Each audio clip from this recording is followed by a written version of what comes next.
Selamat pagi pemirsa, kembali masuknya Indonesia ke kelompok negara-negara berpendapatan menengah atas jangan membuat kita terbuai.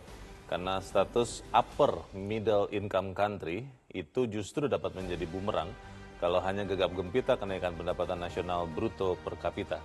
Pemirsa, inilah editorial Media Indonesia untuk hari ini Rabu 5 Juli 2023 dengan tema Bumerang Naik Kelas Pendapatan bersama saya Leonard Samosir. Dan Anda semua para pemirsa juga nanti bisa ikut menyatakan pendapat Anda dengan menelepon nomor telepon 021-583-9900. Dan pemirsa pagi ini telah hadir bersama saya, anggota Dewan Redaksi Media Group, Arief Suditomo. Mas Arief, selamat pagi. Pagi, Leo. Sehat-sehat ya, Mas? Alhamdulillah. Termasuk yang income-nya naik ini kelihatannya karena tersenyum nih. Ini berita yang baik untuk bangsa Indonesia walaupun memang pertanyaannya adalah apakah dampaknya bagi keseluruhan bangsa ya. Tapi sebelum kita bahas itu Mas Arief dan pemirsa, kita lihat dulu ada beberapa berita yang diperhatikan Media Indonesia untuk pagi ini. Ini headline Media Indonesia untuk pagi ini agak kebalikan dengan berita baik di dalam editorial. Ini terkait dengan anggota DPR. Sebetulnya mungkin bukan berita baru ya Mas Arief ya. Jangan pilih lagi anggota DPR malas. Masalahnya kan anggota DPR malasnya tidak ada nama-namanya nih ya. Dan apakah kemudian masyarakat peduli? Bagaimana Mas Arief? Ya, secara normatif anggota DPR yang malas atau wakil rakyat yang malas memang tidak boleh dipilih lagi ya. Karena bagaimana mereka ingin memperjuangkan aspirasi publiknya apabila mereka malas. Datang saja tidak gitu ya. Tetapi kalau misalnya kita hanya memperlihatkan kemalasan itu melalui absen, itu saya pikir agak terlalu cepat ya. Karena salah satu hal yang juga harus kita lihat adalah bagaimana di tahun 2023 ini kan mereka punya target prolegnas yang sangat fantastis ya, 40 RUU mereka akan selesaikan. Jadi, tahun ini? Ya. 40? Ya, jadi kalau misalnya itu goal semua atau paling tidak goal 3/4-nya, saya pikir kita tidak bisa panggil mereka sebagai anggota DPR yang malas. Ya. Jadi saya agak berhati-hati di sini karena kemalasan itu mungkin bisa terkompensate dengan produktivitas mereka. Ini disebut malas karena memang di rapat yang terakhir ini ada gambarnya kita tayangkan. Jauh dari quorum ya, Mas Arief ya? Ya, tapi ada yang hadir virtual sebanyak 215 orang kan. Jadi ya ini kita harus ini bukan gambar yang kemarin ya.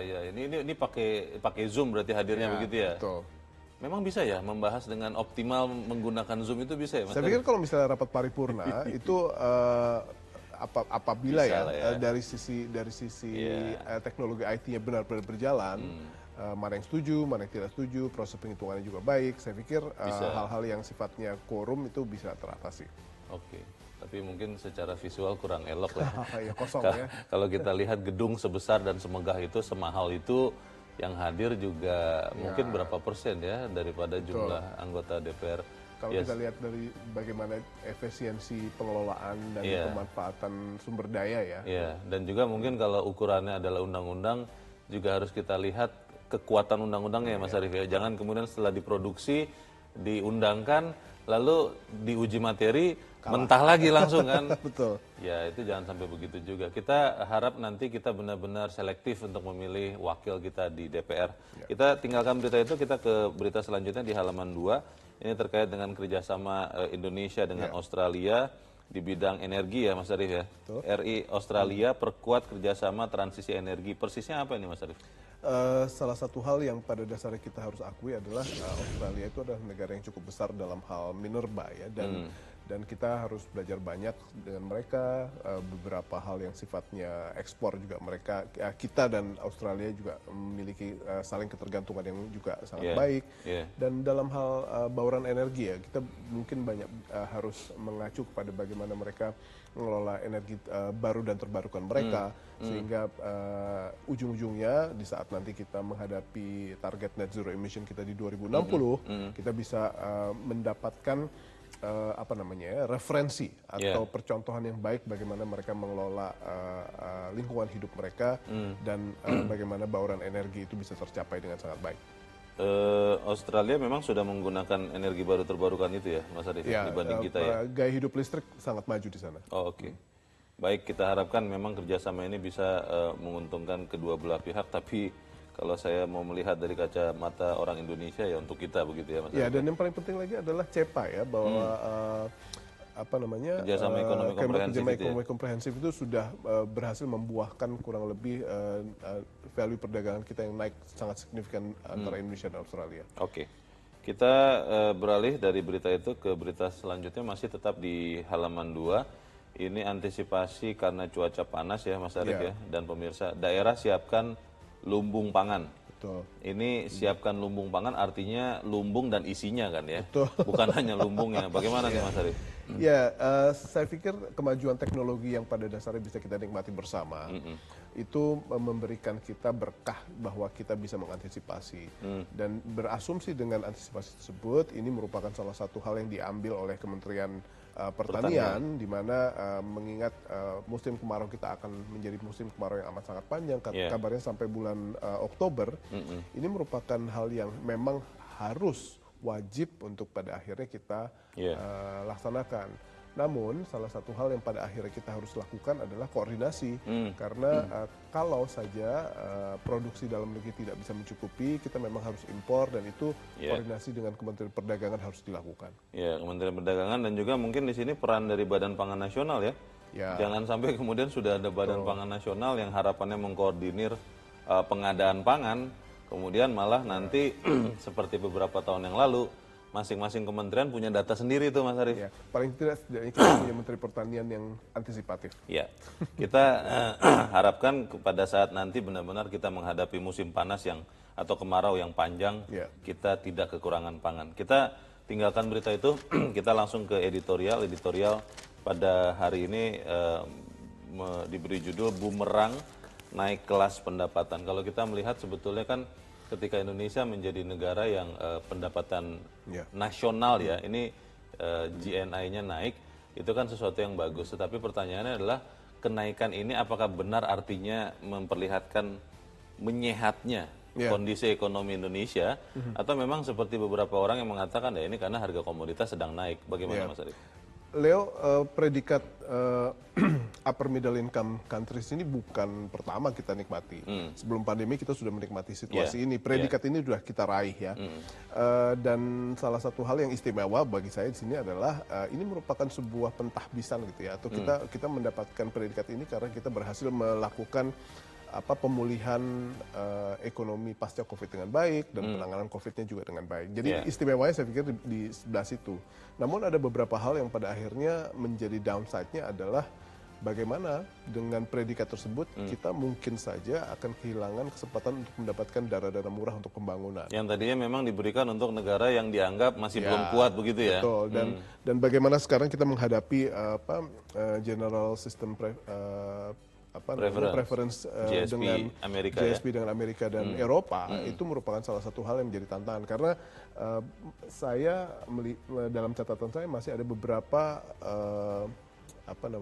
SEPA yang belum tuntas dengan negara-negara Eropa khususnya EU, dan itu merupakan salah satu PR kita agar dengan CEPA yang pada akhirnya bisa dituntaskan, kita bisa tetap mendapatkan beberapa privilege dalam hal trade kita dengan mereka. Yang juga disoroti di dalam editorial adalah soal ketimpangan ya, atau kurang meratanya pendapatan. Nah, itu bagaimana Mas Arief? Dan cukup ironis ya, meskipun angka ketimpangan itu dibandingkan dengan angka dunia itu kita masih jauh lebih bagus lah ya, karena di Indonesia 50% orang dengan ekonomi terbawah itu hanya menguasai kurang lebih 5% dari ekonomi bangsa kita. Sementara 10% orang-orang yang berada di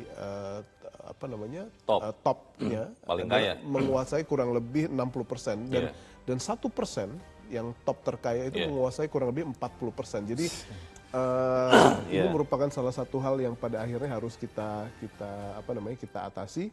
Karena apalah artinya kita mendapatkan sebuah predikat upper middle income countries, tapi kesenjangan kita semakin lama semakin kesenjangannya semakin melebar. Kita akan bahas itu, Mas Arief dan pemirsa. Nilai editorial Media Indonesia untuk hari ini, hari Rabu 5 Juli 2023, Bumerang Naik Kelas Pendapatan.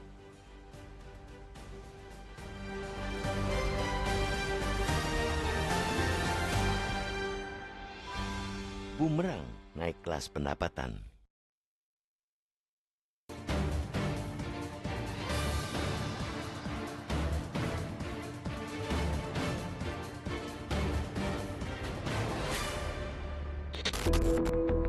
Kembali masuknya Indonesia ke kelompok negara berpendapatan menengah atas jangan membuat terbuai. Sebab status Upper Middle Income Country atau UMIC itu justru dapat menjadi bumerang jika hanya gegap gempita kenaikan pendapatan nasional bruto atau PNB per kapita. Status UMIC sebelumnya didapat pada Juli 2020 berdasarkan PNB per kapita 2019. Akan tetapi, pukulan pandemi kemudian membuat Indonesia kembali turun ke status pendapatan menengah bawah. Dalam klasifikasi terbaru Bank Dunia, PNB per kapita Indonesia pada 2022 telah naik kembali dan berada di level 4.580 US dollar. Itu berarti naik 9,8% dari 4.170 US dollar pada 2021. Namun kita harus paham bahwa PNB per kapita dipengaruhi banyak faktor, termasuk pertumbuhan ekonomi, kurs, sampai ke pertumbuhan populasi. Sementara itu, pengamat menilai kenaikan PNB kali ini lebih disebabkan pendapatan ekspor komoditas primer dan setengah jadi. Artinya, kenaikan tersebut hanya temporer. Ketika harga komoditas melandai, maka ekonomi bisa kembali melemah. Dampak status UMIC sebagai sentimen positif bagi pemodal juga belum tentu didapat. Sebagaimana yang telah terjadi, bahkan sebelum pandemi, investor justru semakin beralih ke negara berpendapatan menengah bawah atau malah yang berpenghasilan rendah karena upah buruh yang lebih rendah. Dengan naik kelas pula, maka Indonesia akan dipandang lebih mapan sehingga sangat mungkin tidak lagi mendapat keringanan fasilitas perdagangan. Contohnya, fasilitas pembebasan tarif barang-barang ke pasar Amerika Serikat melalui skema Generalized System of Preferences atau GSP. Kemudian, kendati dapat memperoleh bunga pinjaman yang lebih rendah di pasar karena rating utang yang lebih baik, bisa saja Indonesia tidak lagi mudah mendapat skema pinjaman lunak atau soft loan dan skema hibah. Pinjaman-pinjaman yang didapatkan mungkin akan lebih banyak dalam skema pasar. Bumerang status UMIC lebih mencemaskan jika kita melihat berbagai data ketimpangan di dalam negeri yang justru makin lebar. Berdasarkan laporan World Inequality Report 2022, kelompok 50% terbawah hanya memiliki 5,46% dari total kekayaan ekonomi Indonesia pada 2021. Angka itu berarti bahkan lebih buruk daripada di 2001 yang sebesar 5,86%. Di sisi lain, pada 2021, 10% penduduk terkaya di Indonesia menguasai 60,2% ekonomi nasional. Jika dibandingkan dengan di 2001, angka itu naik cukup tajam dari 57,44%. Laporan yang sama menyebutkan ketimpangan pendapatan yang juga menyedihkan. Pendapatan kelompok 50% terbawah hanya 22,6 juta rupiah per tahun pada 2021. Sebaliknya, kelompok 10% teratas memiliki pendapatan sebesar 285,07 juta rupiah per tahun. Itu berarti satu orang dari kelas ekonomi atas memiliki pendapatan 19 kali lipat lebih besar ketimbang orang dari ekonomi terbawah. Ketimpangan itu jelas-jelas memalukan karena ketimpangan di Indonesia berarti lebih parah daripada ketimpangan di 127 negara lain. Ketimpangan itu tidak boleh terus terjadi. Kebanggaan naik kelas pendapatan, bahkan ambisi menjadi negara berpenghasilan tinggi jelas-jelas menjadi bumerang bagi penduduk kelas bawah. Merekalah yang akan terus dalam lingkaran setan naiknya biaya hidup. Oleh sebab itu, ketimbang jemawa dengan status UMIC, pemerintah harus lebih serius memperkecil jurang ketimpangan. Salah satunya lewat perbaikan capaian indeks pembangunan manusia, khususnya soal angka partisipasi sekolah. Sudah menjadi rumusan dunia bahwa pendidikan dan kesehatan adalah modal utama untuk perbaikan kualitas penduduk, yang pada akhirnya juga membawa pada peningkatan ekonomi nasional. Namun, berdasarkan laporan Indeks Pembangunan Manusia 2022 oleh Badan Pusat Statistik atau BPS, angka tidak bersekolah usia 13-15 tahun dan usia 16-18 tahun justru naik. Sejurus dengan itu, angka melanjutkan transisi ke SMP sederajat dan angka melanjutkan transisi ke SMA sederajat justru turun. Itu artinya semakin banyak anak yang putus sekolah. Tanpa pendidikan, maka angkatan kerja yang kita miliki hanyalah angkatan kerja tanpa keahlian. Di era teknologi robotik dan kecerdasan artifisial, kita selamanya akan menjadi negara pesuruh atau sekadar pemasok sumber daya alam. segala prestise status ekonomi nasional hanyalah ilusi manis yang dinikmati segelintir orang.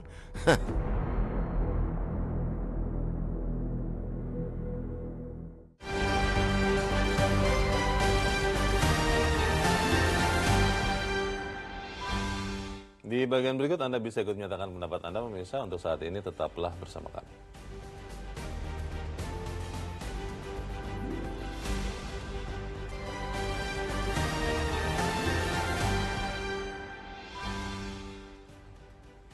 Terima kasih pemirsa, Anda masih bersama kami di Editorial Media Indonesia. Dan sekarang sebelum kita berdiskusi, Mas Arief, kita mau bertanya dulu. Saat ini kita sudah tersambung lewat saluran telepon dengan Rektor Universitas Paramadina, Didi Junaidi Rahbini. Mas Didi, selamat pagi. Pagi, ada Junaidinya sekarang ya. Iya, Didi J. Rahbini selama ini dikenal. Mas Didi, kita bergembira tentunya ketika Indonesia naik lagi kelas pendapatannya karena GNI-nya naik. Tapi pertanyaannya Mas Didi, sebetulnya kalau untuk kebanyakan orang Indonesia, rakyat Indonesia, artinya itu apa? Apakah memang kemudian akhirnya orang jadi lebih mudah bekerja, orang gajinya jadi lebih banyak, atau seperti apa Mas Didi? Itu kita masuk ke upper middle itu kategori Bank Dunia saja, itu di bibir bawah. Di atasnya upper middle itu 12.600, itu bumi dengan langit. Jadi jauh sekali. 2020 sebenarnya sudah mencapai upper middle, tapi krisis turun lagi ya. Turun lagi. Sebenarnya untuk menjawab itu harus mengkategorikan Indonesia itu masih dalam kategori middle income trap atau tidak. Nah, untuk itu levelnya harus dinaikkan batasnya ya 10.000 atau 8.000 paling tidak, supaya bebas dari pertanyaan-pertanyaan tentang kesenjangan, golongan bawah yang berat ya. Pekerjaan yang sulit dan seterusnya. Jadi tidak bisa angka 4.090 ini jadi patokan.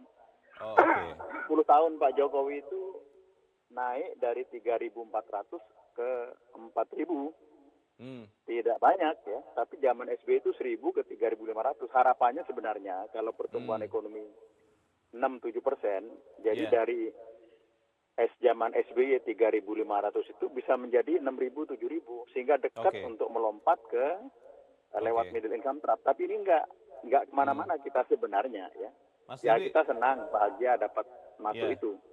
Ya, ada yang mengatakan bahwa sebetulnya juga GNI ini naik salah satunya adalah karena memang keuntungan yang diperoleh Indonesia ketika harga komoditas relatif mahal, karena salah satunya adalah perang Rusia-Ukraina. Dan kalau kemudian situasi menjadi lebih damai, harga komoditas turun, ya siap-siap Indonesia turun kelas lagi. Kalau Anda lihat, bisa tidak kita tetap ada di kelas ini atau bahkan naik kelas seperti yang Anda katakan tadi, Mas Didi? Masih jauh itu karena kan batas upper middle itu kan 4.090 sampai 2.000 lebih kan, 12.600. Jadi kita naik turun di bibir itu saja selama 3 tahun karena krisis kemarin kan. Jadi kategori ini ya kita senang ya, tapi kurang. Senang tapi kurang, tidak memadai. Dan juga masalah masih banyak. Ini saya pegang data-data ya. Tabungan dari golongan bawah itu menyusut. Ya, yang terutama di bawah 1 miliar, yang 100 juta, 10 juta. Tapi yang 1 miliar, 5 miliar ke atas naik kencang. Nah, ini artinya ya yang 5 miliar, 2 miliar ke atas itu naik selama kira-kira 6-7 tahun terakhir ini. Apa artinya? Yang kaya makin kaya, yang miskin makin miskin. Nah, data BP nggak bisa dipakai untuk mengukur kesenjangan. Itu mengukur konsumsi aja. Mana yang kelaparan, kurang gizi, mana yang di atas begitu.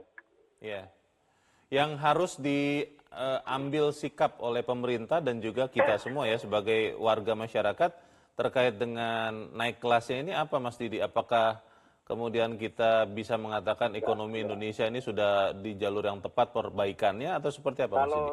Kalau stabilitas inflasi, oke, bagus ya. Dan kita sudah punya pengalaman sejak 40 tahun yang lalu ya. Presiden Soeharto dengan timnya di istana itu yang melototin inflasi secara terus-menerus ke daerah-daerah. Sekarang juga ada TPID yang Pak Prabowo lupa itu tingkatannya apa gitu. Pengendalian inflasi daerah ya. Ya, itu bagus, kita itu bagus, stabilitas ya. Dan juga dapat keuntungan. Tapi ini tidak punya banyak makna. Coba saya bandingkan aja ini perbanding itu supaya rakyat melek. Zaman SBY 10 tahun dari 1.000 menjadi 3.500. Itu kan 3 kali lipat. Zaman Jokowi 3.500 ke 4.000. Oke. Jadi kan? Harapannya waktu kita mendengar kampanye Presiden Jokowi itu pertumbuhannya 6-7%, tetapi gitu ya. Periode pertama nggak nyampe. Itu ada belasan indikator nggak nyampe semua. Memang infrastruktur bagus ya, digenjot sampai di depan rumah saya di Depok ini juga lumayan dekat ya. Tapi secara keseluruhan tambah berat ya. Baik. Ekornya tambah berat juga. Mas Didi, ini kita ada di tahun politik, tahun depan akan ada pergantian pemerintahan. Kalau Anda lihat di tengah situasi dunia juga yang saling berebut uang ya, karena sekian puluh negara juga memperebutkan uang yang jumlahnya tidak banyak. Indonesia bisa naik kelas lagi tidak kalau Anda lihat dalam waktu 1 tahun 2 tahun ini? Nggak bisa. Kan dari upper middle ke high income. Jauh sekali ya. Ke high income itu sampai setengah abad belum nyampe kalau seperti ini. Baik. Jadi berat. Kan kategorinya ini di bibir bawah 4.000-an. Sementara batas atasnya 12.600, jauh sekali. Nah, yang kita bicarakan tadi kaitannya dan kesenjangan golongan masyarakat bawah supaya aman, pekerjaan supaya terbuka, industri berkembang dan seterusnya, itu lepas dari middle income trap. Sebab 4.000, 5.000, 3.000 itu seperti Amerika Latin tahun 80-an, banyak masalah, kemiskinan banyak ya, masalah politik. Nah, supaya bisa bagus, dan Profesor Budiono dalam pidato guru besarnya, demokrasi itu akan relatif aman-aman kalau punya 7.000 pendapatan per kapita. Sekarang kita 4.000. Oke. Baik, kita harapkan ini kenaikan kelas pendapatan ini tidak menjadi bumerang untuk kita semua ya, supaya tidak berpuas diri dan bekerja lebih keras lagi. Terima kasih Rektor Universitas Paramadina, Profesor Didi Rabini, sudah mencerahkan kami. Selamat pagi Mas Didi. Mas Arief, singkat saja. Kalau kita melihat ini kan berarti tidak boleh meninabobokan kita. Betul. Apa yang harus segera dilakukan dalam waktu yang tidak terlalu lama? Karena kalau tiap hari sekarang kita lihat pemberitaan misalnya tidak jauh-jauh dari capres, cawapres, koalisi, segala macam politik. Bagaimana Mas? Ya, kalau kita memang benar-benar ingin keluar dari middle income trap ya, kita kan harus punya konsistensi untuk tetap bisa growth itu di taraf 6-7% per tahunnya. Dan itu bukan satu hal yang mudah gitu ya. Karena dalam situasi politik di mana ada pihak yang bilang keberlanjutan atau ada yang akan melakukan perubahan, ini merupakan salah satu hal yang juga menjadi challenge buat kita semua dalam hal menetapkan policy pembangunan ke depan seperti apa. Lalu yang kedua juga bagaimana kita sekarang mempunyai tantangan untuk menghadirkan sumber daya manusia berkualitas. Itu merupakan salah satu hal yang juga menjadi challenge kita, karena bagaimana sekarang policy kita untuk mengusung kebijakan-kebijakan pendidikan itu juga merupakan salah satu hal yang harus kita jaga bersama. Nah, dan tanpa itu semua kita akan mustahil untuk mencapai GNI 8.000 untuk bisa benar-benar keluar dari jebakan kelas menengah, karena seperti yang tadi Prof Didi bilang bahwa status kita saat ini dengan angka cuma 4.500 itu kan kita ada di borderline. Jadi kalau misalnya ada krisis lagi kita turun lagi gitu. Jadi ya saya pikir ini merupakan sebuah predikat yang baik ya, tapi bukan untuk bersenang-senang. Baik tapi untuk berjuang lebih lanjut. Oke, kita pegang itu dulu dan kita harus jeda dahulu Mas Arief dan pemirsa tetaplah bersama kami. Editorial Media Indonesia segera kembali seusai Headline News pukul 7 waktu Indonesia Barat.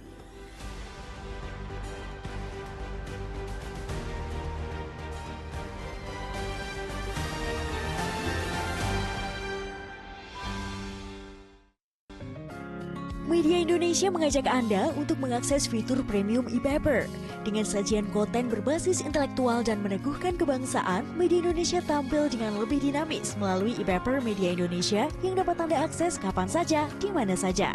Caranya mudah, download aplikasi Media Indonesia di Android atau ketik link epaper.mediaindonesia.com atau bisa scan QR Code pada layar kaca Anda. Klik tab e-paper di bagian samping layar tablet Anda, daftarkan data diri, serta pilih paket berlangganan e-paper Media Indonesia sesuai dengan kebutuhan Anda. Nikmati juga bonus spesial tambahan 4 halaman rubrik fokus setiap hari. Semua bisa Anda dapatkan hanya di e-paper Media Indonesia. Untuk informasi lebih lanjut, hubungi customer service di nomor 0811 1201 2018 atau kunjungi media sosial @media Indonesia. Media Indonesia, referensi bangsa. Terima kasih Misalnya Anda masih bersama kami di Editorial Media Indonesia, dan saat ini Mas Arief kita juga akan mendengarkan pendapat dari para pemirsa Metro TV. Saat ini kita sudah terhubung dengan pemirsa Metro TV di Bekasi, Jawa Barat, ada Pak Ondo. Pak Ondo, selamat pagi. Selamat pagi Bung Leo, selamat pagi Bung Arief. Selamat pagi Pak Ondo. Silakan Pak, pendapat Anda Pak. Iya, PNB itu sifatnya fluktuatif ya, naik turun. Tapi persoalannya bagaimana kita bisa menjaga agar terus naik. Kalau syukur-syukur bisa di atas $8.000 ya, jauh di atas predikat Bank Dunia. Betul, bila berleha-leha ya bisa jadi bumerang. Jadi selain kita bersyukur, kita bisa masuk ke dalam upper middle income country ini, kita harus terus serius menjaganya. Masuknya kita ke upper middle income country ini dapat dikatakan sebagai indikator kinerja manajernya serta kabinetnya, terutama di bidang ekonomi itu membaik. Nah, pertumbuhan naik, ekspor bagus, dan otomatis tingkat kepercayaan publik terjaga untuk dan tambah baik. Tapi hendaknya dampak daripada upper middle income country ini sebagai sentimen positif harus tetap terjaga agar tidak menjadi bumerang, terutama di tahun-tahun politik ini. Hendaknya para menteri-menteri itu bisa fokus, kata Jokowi di sidang kabinet kemarin. Terakhir, bagaimana caranya agar produk nasional bruto ini meningkat tapi berdampak positif terhadap rakyat dan bisa terlihat bahwa pengangguran menurun, kemiskinan menurun. Jangan cuma jadi kenikmatan segelintir orang saja. Demikian, terima kasih. Terima kasih Pak Ondo di Bekasi, Jawa Barat untuk pendapat Anda. Selamat pagi Pak. Di belakang Pak Ondo ada Pak Sukarwan di Temanggung, Jawa Tengah. Pak Sukarwan, selamat pagi. Selamat pagi Bang Leo, selamat pagi Metro TV. Selamat pagi, silakan Pak Sukarwan.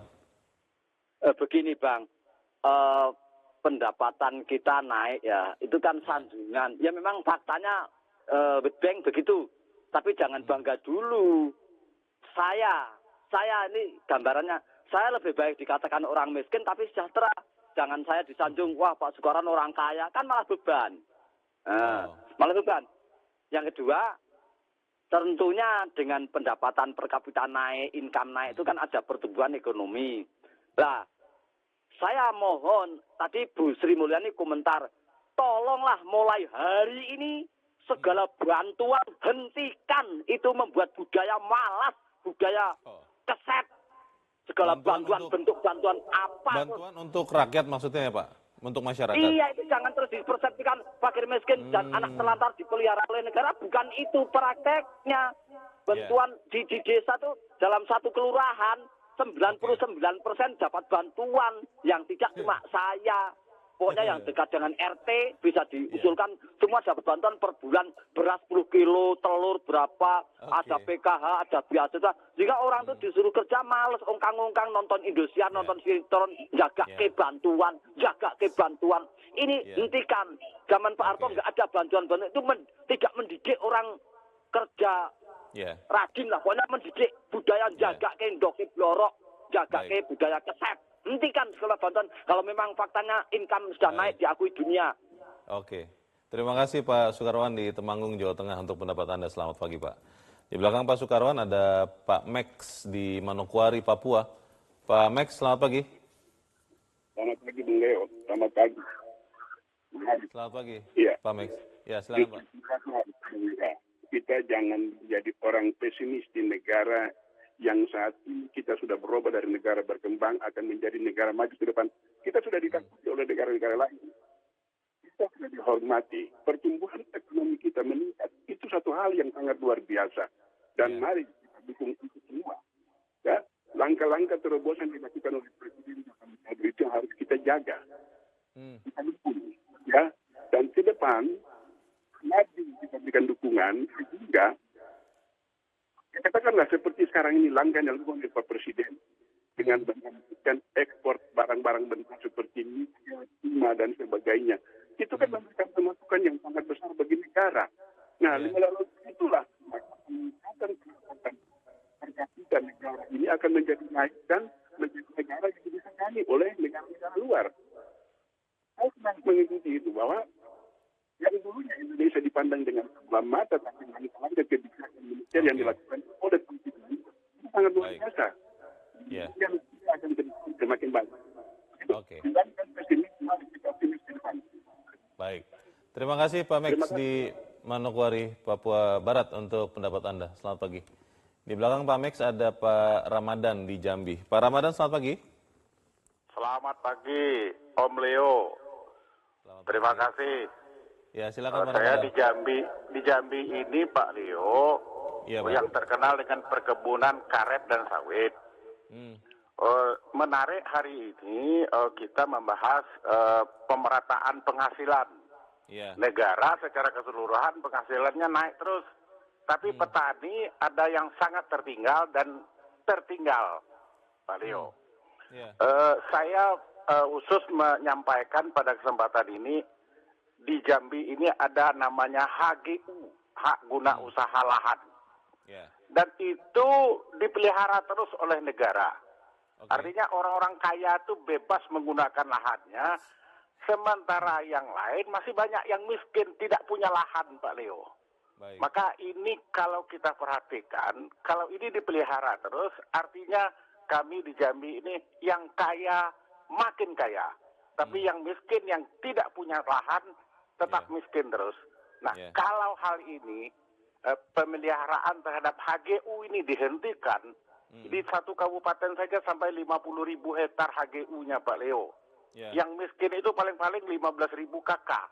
Nah, kalau ini diambil oleh negara, kontraknya sudah habis 25 tahun, dibagikan pada petani, tentu petani kita menikmati lahan-lahan itu, Pak Leo. Jadi tolonglah lahan-lahan yang dikuasai oleh perusahaan besar itu dikembalikan saja kepada petani-petani yang tidak punya lahan. Ini salah satu solusi untuk membebaskan kita dari kemiskinan. Terima kasih Pak Leo. Terima kasih Pak Ramadan. Warahmatullahi wabarakatuh. Waalaikumsalam. Di Jambi sudah berpendapat dari Jambi. Selamat pagi Pak. Mas Arief, ada beberapa poin tadi ya yang disampaikan oleh para pemirsa. Mereka mengatakan ini sesuatu yang bagus, tapi juga jangan terlena. Termasuk tadi Pak Ramadan ya dari Jambi, pengalaman langsung terkait dengan hak guna usaha lahan. Ini salah satu bentuk ketimpangan juga. Bagaimana Mas? Salah satu hal yang pada akhirnya harus kita lakukan ya untuk agar kita tidak di borderline lagi adalah bagaimana sekarang kita menggencarkan dan konsekuen dengan program hilirisasi. Karena salah satu hal yang dinotis oleh Bank Dunia juga kan bagaimana transformasi pemanfaatan sumber daya alam kita yang pada dasarnya dikelola dengan sangat baik lewat kebijakan hilirisasi. Dan dengan kebijakan ini saya pikir untuk beberapa pemegang konsesi seperti lahan itu yang memang tidak diapa-apakan ya, dibiarkan menjadi sebuah lahan yang tidak produktif. Saya pikir itu merupakan salah satu hal yang memang harus direalokasi ya. Kalau pada akhirnya publik atau masyarakat rakyat bisa memanfaatkan itu dengan secara lebih produktif untuk kepentingan bersama, kenapa tidak? Dan salah satu hal yang juga menarik tadi adalah yang diungkapkan yang yang menyatakan bahwa hilangkan segala macam bantuan itu juga saya pikir Pak Sukarwan itu dari Temanggung. nggak sepenuhnya bijak ya, karena bagaimana sekarang kita bisa mempertahankan tingkat ekonomi seperti ini adalah dengan menstimulasi demand side kita dengan BLT. Jadi ya ini merupakan salah satu hal yang kita harus pahami bersama bahwa tidak semua BLT itu berdampak buruk. Atau mungkin maksud Pak Sukarwan begini Mas Arief, oke bantuan pada saat COVID kan semuanya terpuruk ya, tapi perlahan tapi pasti memang harus dikurangi, dan yang diberikan itu justru adalah pekerjaannya, begitu kan? Saya pikir itu sudah terjadi ya.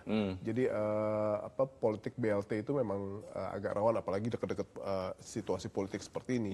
Kita harus atasi bersama. Jadi bagaimana sekarang negara itu mendistribusikan BLT itu harus kita kawal ketat, karena jangan sampai itu merupakan sebuah kebijakan yang rawan moral hazard dengan kepentingan politik pihak tertentu. Dan kemudian juga bisa menindak-bobokan orang ya, karena memang semua kita kan lebih senang terima uang tanpa kerja sebetulnya kalau mau jujur daripada harus bekerja keras. Tadi Pak Ondo juga mengingatkan tepatnya Mas Arief bahwa di tahun-tahun politik seperti sekarang para menteri yang menjadi pembantu presiden termasuk presidennya itu harus fokus bekerja juga supaya kemudian naik kelas pendapatan ini bukan hanya bertahan, tapi juga bisa naik kelas.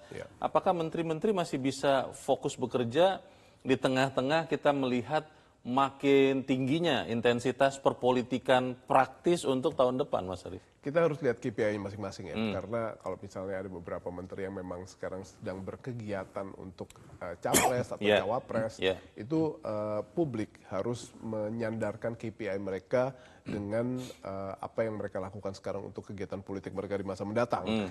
Jadi bagaimana mereka harus fokus itu harus kita sandarkan dengan data yang pada akhirnya kita bisa buktikan bersama. Tapi kalau tidak ada salahnya kalau kita sekarang menyatakan pada mereka bahwa kita ini masih ada di borderline, meleset sedikit, krisis sedikit, kita bisa turun lagi ke lower income country gitu ya. Dan kalau kita nggak bisa keluar dari middle income trap, kita tidak mencapai pertumbuhan 6-7% yang steady, tidak mencapai GNI sampai 8.000, saya pikir ini tidak akan ada artinya, dan itu semua kita sandarkan pada bagaimana mereka harus fokus bekerja. Di dalam editorial juga dikatakan di bagian-bagian akhir ya Mas Arief ya, bahwa pendidikan dan kesehatan itu salah satu atau mungkin dua faktor yang sangat menopang pertumbuhan atau pembangunan kualitas manusia. Kita tahu pendidikan masih tetap dibuat 20% APBN harus untuk pendidikan. Tapi kalau soal kesehatan, ini kan di dalam RUU Kesehatan yang sedang digodok, salah satu yang dipertanyakan orang adalah mandatori pembiayaan kesehatan yang kelihatannya tidak dibuat mandatori lagi. Ini tidak kontradiktif ya dengan usaha pemerintah untuk membangun ekonomi Indonesia ini? Ya, politik anggaran kita memang tidak memiliki ruang yang cukup besar ya, Leo ya. Kita sudah patok itu 20%. Jadi sisanya semua pihak akan menikmati cuma 80% ya. Di luar pendidikan. Di luar pendidikan. Dan sekarang pada saat COVID berlangsung, semua kekuatan sumber daya yang ada di APBN kita diarahkan ke sana, sehingga banyak hal yang pada akhirnya menjadi prioritas kesekian. Nah, dalam situasi ini saya pikir ini merupakan sebuah dilema ya, atau tantangan yang pada akhirnya dihadapi oleh Menteri Keuangan untuk bisa menginterpretasikan RPJMN kita seperti apa ke depannya. Sehingga bagaimana kita melihat fleksibilitas itu tidak harus dengan mandatori, ya, tetapi menjadi sebuah dinamika yang pada akhirnya bisa disesuaikan setiap tahun gitu ya. Untuk pada akhirnya nanti kita bisa memastikan bahwa tuntutan zaman dengan bagaimana kita merefleksikan itu lewat anggaran itu sesuai. Pertanyaan besarnya adalah apakah benar-benar bisa fokus? Saya tadi punya pertanyaan yang sama dengan Pak Ondo. Apakah masih bisa tetap fokus membangun, mengejar peningkatan pendapatan seluruh penduduk di tengah-tengah tahun politik? Tapi kita harus jeda lagi. Mas Arief dan pemirsa tetap bersama kami. Editorial Media Indonesia segera kembali.